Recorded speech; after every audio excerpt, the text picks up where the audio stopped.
When you do a painting, you're on a wrong track if you at the very beginning of the painting are sitting and wondering what kind of colors you use. I want to have an impulse at the very beginning. And when Fritz Hansen asked me to make colors, it was quite clear for me what to do. I've chosen colors that can carry information and association and language. I didn't choose them from aesthetic perspective. I wanted the colors to come from something much more private, something much more to do with history and ideas. I want to put a stone in people's shoe. They look at the color and they get this weird word. That's like having a stone in your shoe that you kind of have to adjust your walking against. So Alstad, I think it's been the color that followed me for the longest time. The magic point about this kind of rose is that you really look close. It could actually arise out of the opposite. It could arise out of a brown, out of a red-brown, that you add white and then suddenly, instead of just being mud, something rose grows out of this brown color. Actually, chocolate milk has a lot to do with the Alstad rose. I think that they are like brothers and sisters. If you look close into the chocolate milk, you will also sense that there is something rosa in it. The weird thing about brown is that it's a color that can have all other colors inside. You know, if you have chocolate alone, chocolate is not that interesting. It's the moment you add sugar, and if you add milk, the taste comes out. And this is a bit the same with this color. It's a brownish with something white in it. Whenever somebody asks me to do something that's a bit outside my field, I always think, do I have an immediate answer? I don't want to sit down and study what to do. I want to have a clear impulse. And then I want to work. I can work a long time with this impulse. I is the Japanese word for indigo. It's the only color that has like a real horizon. You think that it's black at the bottom and blue in the beginning, but it's the other way around. You have to translate this into a chair. If you're going to do it the technical way, you're going to choose something that's very close to black, but you will never get that feeling. You will just have either black or blue. So my indigo is more towards blue, but it's as close as you can get. Chevalier orange is about conspiracy, it's about aristocracy, it's even about inbreed, but only inbreed because you can't reach that color. So on the road of trying to reach this very special orange, people get inbreed.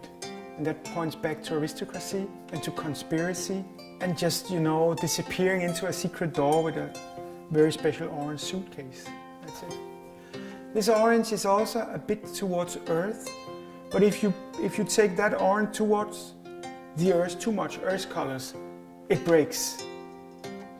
The Egyptian is yellow. Actually, in the beginning, I wanted it to be like an Italian yellow, like one that somebody digged out of the ground. My Egyptian yellow is a bit like Egypt. Egypt is also about now, and it's also about what it used to be. So this yellow has this tipping point of being towards one point and coming from one point. It's still a color, but it's almost also earth again.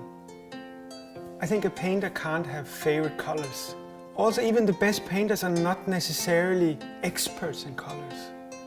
They are expert in pulling ideas through colors and speaking with ideas in colors. People who are expert in mixing or looking at colors one by one, that's something else. Evren is a purple, and Evren is also the name of my wife. It's not necessarily her favorite color, but everybody around her, whenever she will turn around, they would say purple. It's purple that she talks with when she's in a supermarket. If she smiles when she sleeps at night, definitely she's dreaming about purple. If she looks at me and she looks especially happy, it's not me she's seeing purple. Hüzün is a Turkish word, but hüzün means to long for something that is not there anymore, something that used to be. This kind of green also is the bus in Istanbul.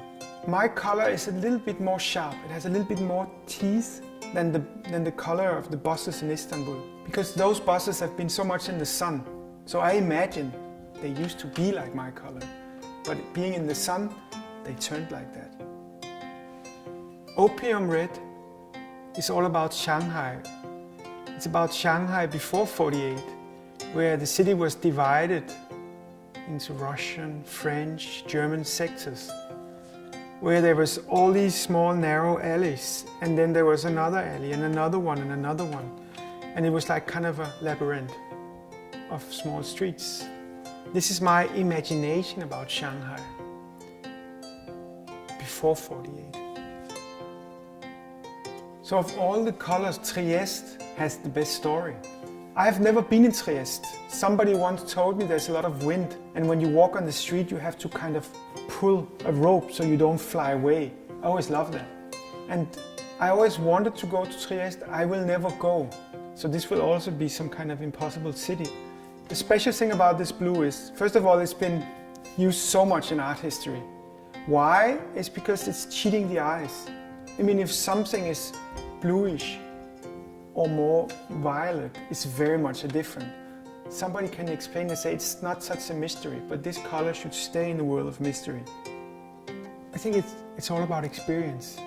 Narratives are different in different cultures. And Trieste is for me something very different from you. But still you are going to be in this kind of triangle of experience between the form, the color and the word.